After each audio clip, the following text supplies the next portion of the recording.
Hello friends, good morning. सभी लोग का स्वागत है। जो लोग नए हैं सब्सक्राइब कर लेना। दोस्तों, कल का हमने बिजनेस लाइन नहीं कवर किया था, उसको आज या फिर संडे को कवर कर लूँगा मैं।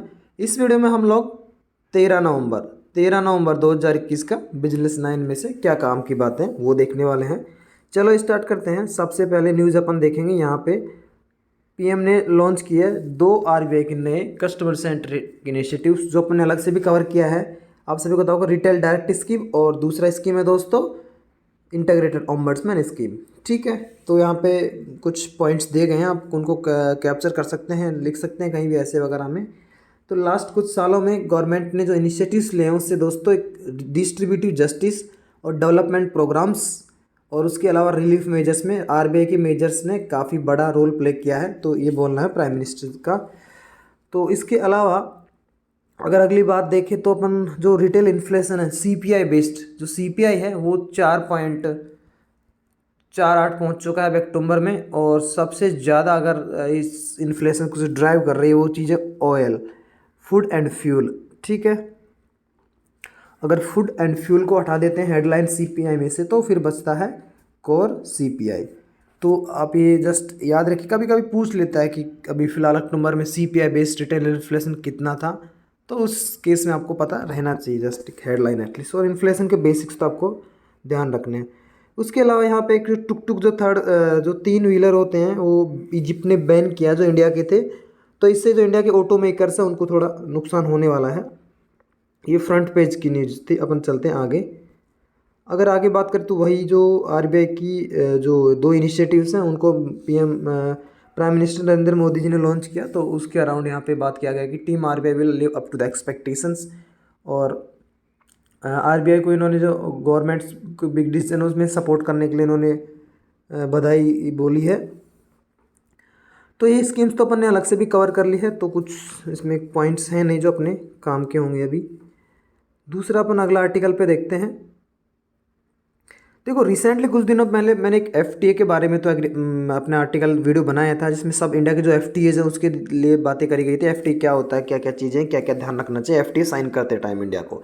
तो जो इंडिया और ऑस्ट्रेलिया के बीच में एफटीए का बात चल रही थी, फ्री ट्रेड एग्रीमेंट, जो कि 30 सितंबर को, आपको पता होगा अगर आप डेली बेस पे करंट अफेयर्स पढ़ रहे हैं, तो कुछ दिनों पहले आया था कि इंडिया और ऑस्ट्रेलिया एफटीए के अंदर बेसिकली जल्दी एग्रीमेंट के ऊपर साइन करेंगे, जिससे कि दोनों देशों के बीच में ट्रेड को बढ़ावा मिल सके।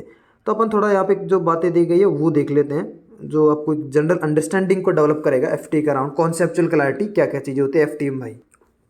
देखो, ये यहाँ पे वही है, पहले टारगेट किया गया था कि 2022 आते आते हम लोग चाह रहे हैं कि एक नया बायलैटरल एफटीए एग्रीमेंट साइन हो, जो कि दोनों देशों के बीच में एक ट्रेड को बढ़ावा दे।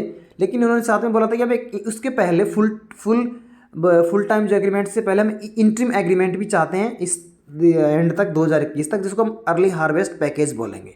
ठीक है, तो बेसिकली इस एफटी के अंदर ये लोग क्या क्या एरियाज, क्या क्या चीज़ों पे फोकस करेंगे वो यहाँ पे दिया गया है कि बेसिकली लिमिटेड कमिटमेंट्स होंगे। अगर जो अर्ली हार्वेस्ट पैकेज में गुड्स भी कवर होगी, सर्विसेज के investments, government procurements, rules of origin, energy and standards. Basically जो हमारा मतलब जो जो हमारी कॉमर्स मिनिस्ट्री है वो लिबरलाइज करना चाह रहे हैं नॉर्म्स को for visa for skilled workers. Basically Australia से रिक्वेस्ट कर रहे हैं कि जो हमारे स्किल्ड वर्कर्स हैं उनके लिए थोड़ा लिबरल करो आप नॉर्म्स, ज़्यादा लोग को अपॉर्चुनिटीज़ दो। उसके अलावा हम लोग अगर बात करें तो यहाँ पे दिया गया है कि कौन से देश की क्या एक्सपेक्टेशंस है। जैसे ऑस्ट्रेलिया चाहता है कि काफ़ी सारे जो प्रोडक्ट्स गुड्स हैं उनके ऊपर जो ड्यूटीज उनको एलिमिनेट करो, एग्रीकल्चर डेयरी प्रोडक्ट्स हैं। लेकिन देखो, ये सब ऐसे प्रोडक्ट ऐसे हमको एलिमिनेट करने से पहले हमारी डोमेस्टिक इंडस्ट्री को ध्यान में रखना चाहिए, बिकॉज हमारी डोमेस्टिक इंडस्ट्री चौपट नहीं हो ऐसे मेजर्स की वजह से। तो हमारी जो जहाँ पे ऐसे इंटरेस्ट जो कि हमारा डोमेस्टिक जो प्रोड्यूसर्स, लोकल प्रोड्यूसर्स हैं, सब्सटेंशियल इंटरेस्ट नहीं, उनमें ही लिबरलाइज किया जाएगा। साथ में जो लार्जर मार्केट एक्सेस है ना, वो प्रीमियम प्रोडक्ट्स के लिए ही दिया जाएगा। हमारे जो जो छोटे छोटे जो व्यापारी है, छोटे छोटे जो किसान हैं, उनकी जो जीविका है इफेक्ट ना हो, तो वो एक इम्पोर्टेंट पहलू है एफटीए के अंदर। देखो, यहाँ पे डिटेल में दिया गया है जो रिटेल डायरेक्ट स्कीम लॉन्च हुआ है उसके तहत क्या क्या बातें हैं, की पॉइंट्स यहाँ पे देख लेते हैं अपन, आपको जो एग्जाम में आ सकते हैं। तो बेसिकली ये जो प्लेटफॉर्म है रिटेल डायरेक्ट स्कीम है, इसके तहत investors central government securities, state government securities और ट्रेजरी बिल्स सब में ये इन्वेस्ट कर सकते हैं। याद ध्यान रखना, दे सकता है स्टेट गवर्नमेंट वाला, और आपको लगा रहे नहीं स्टेट गवर्नमेंट के लिए नहीं, सिर्फ सेंट्रल गवर्नमेंट सिक्योरिटीज़ नहीं, गवर्नमेंट सिक्योरिटीज़ के लिए लॉन्च किया गया है। और इसके अंदर मिनिमम बात करें तो मिनिमम 10,000 इन्वेस्टमेंट है इसमें, बहुत इंपॉर्टेंट है, आप याद रखना इसको, ठीक है। और सॉवरेन गोल्ड बॉन्ड्स के लिए 1 ग्राम मिनिमम है। अगर मैक्सिमम बिड की बात करें तो सेंट्रल गवर्नमेंट या फिर ट्रेजरी बिल्स के लिए 2 करोड़ रुपये है। अब इसको याद रखना, maximum limit central government securities के लिए 2 करोड़ है और स्टेट गवर्नमेंट्स के लिए 1% है।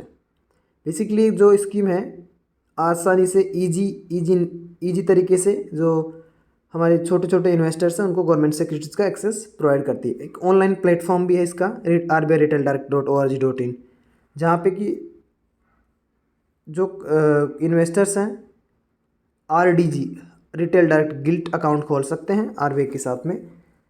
और इसके अंदर इन्वेस्टमेंट्स दोनों ही तरीके से होता है, दोनों रूट से होता है, प्राइमरी और security routes, primary security market route से। और सेकेंडरी मार्केट में बेसिकली वही जो इसके थ्रू जो नेगोशिएटेड डीलिंग और सिस्टम ऑर्डर मैचिंग, इसके थ्रू इन्वेस्टर्स सिक्योरिटीज़ को खरीद और बेच सकते हैं, तो आपको पता रहना चाहिए।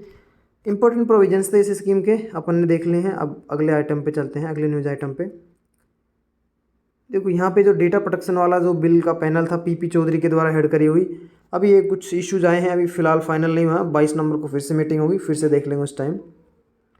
और आप सभी को पता है COP 26 चल रही है, तो यहाँ पे एक इंपॉर्टेंट आर्टिकल मेंशन किया गया है जो कि पेरिस एग्रीमेंट है, उसका आर्टिकल 6, उसके अंदर कार्बन मार्केट्स के बारे में कैसे बेसिकली क्या क्या प्रोविजंस है, क्या होना चाहिए कार्बन मार्केट्स के बारे में इसमें बातें करी गई है। Article 6 of the Paris agreement. ऐसे क्वेश्चंस इन डिटेल पूछे जा सकते हैं जो चर्चा में रहते हैं। अब अपन अगर आगे चलें तो आई थिंक अपन ने जो आज की काम की न्यूज़ थी बिजनेस लाइन का वो देख लिया है।